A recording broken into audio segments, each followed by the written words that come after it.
Suhartindra Chandra dengan NIM 11524000183 dari Prodi Ilmu Komunikasi semester 2, Fakultas Ilmu Sosial dan Ilmu Politik, Untak Surabaya.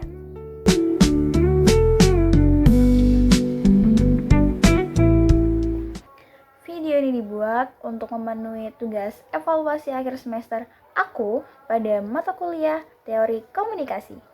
Di sini aku akan membahas salah satu teori komunikasi, yaitu agenda setting. Nah, nanti PPT-nya akan muncul di sebelah sini atau enggak sebelah sini, dan aku akan mengecil. Oke, kalian udah pernah dengar tentang teori agenda setting atau belum? Kalau belum, simak videonya ya. Teori agenda setting adalah teori dalam komunikasi massa yang menyatakan bahwa media tidak menentukan apa yang harus dipikirkan masyarakat, tetapi mereka mempengaruhi apa yang dianggap penting oleh masyarakat. Dalam kata lain, media membentuk agenda publik dan memilih isu-isu tertentu untuk menjadi sorotan lebih. Jadi, berita-berita yang bermunculan di media belum tentu benar-benar penting. Bisa aja karena media dengan sengaja menyoroti isu tersebut supaya masyarakat lebih berfokus pada berita itu. Cara mudah mengingatnya adalah media tidak menyuruh kita berpikir, tapi media menyuruh kita mikirin apa. Teori ini pertama kali diperkenalkan oleh Maxwell Malcolms dan Donald Shaw pada tahun 1972 melalui penelitian mereka di pemilu presiden Amerika Serikat. Jadi, dari penelitian tersebut, Malcolms dan Shaw menyimpulkan bahwa media memiliki kemampuan untuk mengarahkan perhatian publik ke isu-isu tertentu melalui frekuensi, durasi, dan penempatan pemberitaan. Nah, selanjutnya ada prinsip dasar. Di teori ini memiliki dua asumsi, yaitu asumsi jurnalisme dan juga media massa. Jadi teori ini tuh berasumsi bahwa media massa itu memiliki kekuasaan besar untuk membentuk opini publik. Karena masyarakat bergantung pada media untuk mengetahui peristiwa-peristiwa apa yang terjadi di luar pengalaman langsung mereka. Maka media itu memiliki pengaruh besar dalam mempengaruhi dan menentukan apa yang layak dipikirkan oleh masyarakat. Media massa dianggap memiliki agenda atau kepentingan tertentu, baik itu kepentingan ekonomi, ideologis, maupun politik. Nah, dengan hal-hal itu, media itu bisa memberi sorotan lebih pada isu tertentu, mengabaikan isu lainnya, juga mengatur sudut pandang dalam penyajian berita. Nah, dengan kekuasaan ini, media massa tidak hanya menyampaikan informasi, tetapi juga mengarahkan perhatian publik untuk menyoroti hal-hal yang mereka anggap penting. Kesimpulan yang mudah diingat, jurnalisme, wartawan yang ikut memilih dan menyusun isu. Lalu ada media massa, media punya kekuasaan untuk mengatur perhatian publik. Lalu, siapa saja yang terlibat dalam agenda setting? Yang pertama ada media massa. Media massa ini dari tadi kita sebut-sebut karena dia adalah aktor utamanya. Mereka menentukan isu apa yang akan diberitakan dan seberapa besar sorotan yang akan diberikan pada isu tersebut. Yang kedua ada wartawan. Wartawan atau jurnalis dan editor jadi satu, itu bertugas mengumpulkan, menulis, dan menyunting berita.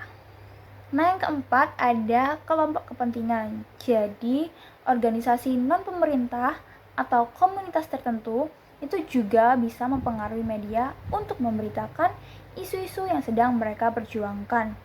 Contohnya kayak lembaga swadaya masyarakat yang memperjuangkan lingkungannya. Contohnya kayak lembaga swadaya masyarakat. Jadi mereka melakukan kampanye supaya media meliput isu-isu seperti perubahan iklim. Nah, yang kelima ada hubungan masyarakat. PR, Public Relation. Humas dalam suatu perusahaan atau institusi itu menggunakan strategi komunikasi untuk menciptakan citra positif dan juga mengatur isu-isu yang ingin mereka tampilkan di media. Nah, humas ini berperan penting ya dalam perusahaan, bisa juga di organisasi. Nah, yang terakhir itu ada publik. Kalau dalam era digital ini disebut netizen. Nah, mereka ini adalah konsumen dari semua isu-isu yang diberitakan oleh media massa. Mereka juga memiliki peran untuk mempengaruhi agenda media, terutama dalam memviralkan isu, memviralkan topik. Itu jagonya netizen. Nah, selanjutnya ada faktor-faktor yang mempengaruhi agenda setting. Yang pertama ada karakteristik media. Kepemilikan. Pemilik media bisa mempengaruhi isi berita sesuai dengan kepentingannya. Lalu ada orientasi politik. Jadi, media itu bisa condong kepada pihak tertentu dan mempengaruhi sudut pandang berita. Dan ada format media. Contohnya seperti televisi, media cetak, media online. Nah, mereka itu punya cara masing-masing penyampaiannya sesuai dengan audiens dan target mereka. Nah, yang kedua ada karakter isu. Lalu yang di dalamnya ada aktualitas. Aktualitas itu kayak isu yang masih seger-seger, itu biasanya lebih banyak diberitakan teman-teman, karena kayak berita baru nih, berita hot, siapa sih yang nggak mau nyari, ya kan? Lalu selanjutnya ada kedekatan. Nah, entah dekat secara geografis, entah dekat secara psikologis, emosional, itu juga penting teman-teman. Karena misal nih, berita tentang Untak. Nah, warga Untak itu akan langsung ke distract buat ngebaca berita tersebut. Sedangkan untuk kampus lain, berita tentang Untak nih belum tentu penting adanya buat mereka. Bisa penting, bisa enggak. Lalu ada dampak nih ya. Semakin besar dampaknya, semakin pula media sering memberitakannya. Makin penting juga isu tersebut. Misal kayak contohnya adalah kenaikan BBM. Tentang BBM nih ya, bisa naik atau turunnya itu sangat berpengaruh dan berdampak pada masyarakat. Karena harga BBM itu mempengaruhi harga bahan pokok. Ya teman-teman. Lalu ada selanjutnya adalah konflik, pertentangan, pertengkaran, atau apa ya, hal-hal seperti itu pokoknya itu sering menarik perhatian audiens, sering banget membuat audiens tuh kepancing buat membaca berita tersebut, berita-berita berkonflik. Lalu ada human interest. Nah, human interest nih ya, menyentuh. Jadi kayak kisah sedih, kisah inspiratif, itu juga kayak mudah menarik perhatian orang, karena kan itu termasuk dalam berita psikologis, berita emosional ya teman-teman. Nah, yang ketiga ada karakteristik publik. Di dalamnya ada kebutuhan informasi. Jadi masyarakat yang membutuhkan informasi biasanya akan mendorong media untuk memberitakan informasi tersebut teman-teman. Lalu ada minat. Jadi kayak semakin besar minat pada isu tersebut nih, kalau banyak orang yang tertarik pada isu tersebut, media itu biasanya akan ikut memberitakannya agar tetap relevan dibahas secara berkala. Tuh. Lalu selanjutnya ada tingkat pendidikan. Nah, orang-orang yang terdidik, orang-orang yang jenjang pendidikannya lebih tinggi, itu biasanya lebih tertarik pada isu-isu yang analitis dan lebih kompleks gitu teman-teman. Jadi kayak isu-isu yang FOMO itu biasanya orang-orang kurang tertarik. Lalu selanjutnya yang terakhir, yang keempat, itu adalah pengaruh eksternal. Di dalamnya ada peristiwa penting. peristiwa penting, itu kayak peristiwa besar, terus kayak kejadian luar biasa, itu biasanya juga menarik perhatian audiens buat baca atau buat lihat isu tersebut. Contohnya kayak berita COVID-19 kemarin, itu kan dari Sabang sampai Merauke, bahkan seluruh dunia itu langsung searching, langsung cari berita tentang COVID-19, update-nya gimana. Terus langsung ada banyak bermunculan peraturan baru kayak protokol kesehatan, dilarang keluar rumah, itu ya lockdown itu. Jadi itu masuk. Lalu selanjutnya ada tekanan politik. Jadi pemerintah atau tokoh politik itu bisa mempengaruhi media untuk memberitakan atau tidak memberitakan hal-hal tertentu. Contohnya, kalau pemerintah atau tokoh politik sedang melakukan bakti sosial di salah satu panti asuhan, mereka akan mempengaruhi media untuk memberitakannya kayak media, lihat aku dong, aku nih lagi berbuat baik, aku lagi bakti sosial nih, kalian harus ngeliput aku. Nah, itu media bisa terpengaruh dan meliput berita tersebut. Sedangkan misal kalau pemerintah atau tokoh politik melakukan kejelekan,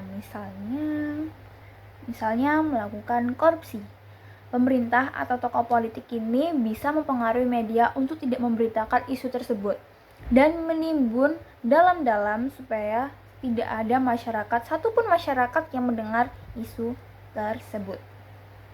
Selanjutnya ada kondisi sosial ekonomi. Nah, isu-isu seperti kemiskinan, pengangguran, dan kenaikan BBM, juga lain-lainnya itu juga sering banget diberitakan teman-teman. Itu kayak berita sehari-hari kita, karena itu bisa termasuk dalam karakter isu yang dampak, lalu human interest, dan terakhir adalah kondisi sosial ekonomi.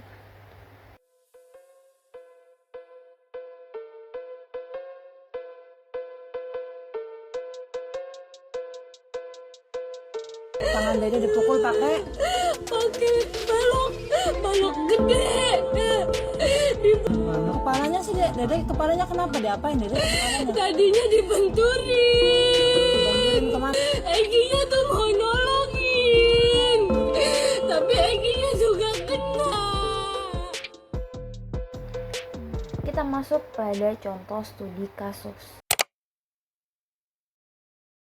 Di sini aku akan mengambil contoh studi kasus pembunuhan Vina di Cirebon seperti pada klip yang sudah aku tampilkan sebelumnya. Awalnya kasus Vina ini hanya dilaporkan sebagai kasus kenakalan remaja dan kecelakaan lalu lintas. Tapi kenapa kok bisa merambat sampai sebesar ini? Sampai ke kasus pemerkosaan, sampai kasus pembunuhan, dan juga melibatkan beberapa pihak terkait yang awalnya tidak disebutkan. Kenapa ya? Kasus ini tuh ramai karena ada beberapa faktor. Yang pertama adalah karena keterlibatannya geng motor. Jadi adanya dugaan pembunuhan ini tuh oleh geng motor, teman-teman. Awalnya kasus ini dianggap sebagai kecelakaan lalu lintas, tapi belakangan tertangkap bahwa Vina dan Eki menjadi korban pembunuhan yang dilakukan oleh anggota geng motor. Tuh. Nah, yang kedua adalah dari narasinya yang kuat. Seperti yang sudah kalian tahu pasti, Vina ini punya film. Kasus ini sudah diangkat menjadi film horor yang menurut aku juga adalah film dramatis, teman-teman. Dengan film itu yang mengangkat kisahnya dia, kisah hidup dan kematian Vina, serta cerita-cerita yang beredar di media sosial memperkuat narasi bahwa kasus ini adalah pembunuhan yang keji, bukan sekedar kecelakaan biasa. Lalu di faktor ketiga adalah penanganan kasus yang lambat dan penangkapan tersangka itu sudah beberapa tahun dan gak selesai-selesai. Nah, hal itu kan memicu spekulasi publik dan memunculkan kehebohan, keributan. Nah, yang keempat itu karena adanya motif asmara. Jadi kayaknya ya rumor-rumornya itu kasus ini karena penolakan cinta. Itu makin bikin rame kan di media sosial. Jadi dari contoh studi kasus tersebut, media massa memainkan peran penting untuk menggiring opini publik. Mungkin cukup sudah yang bisa aku bagi di sini. Terima kasih sudah mau mendengarkan. Bye bye.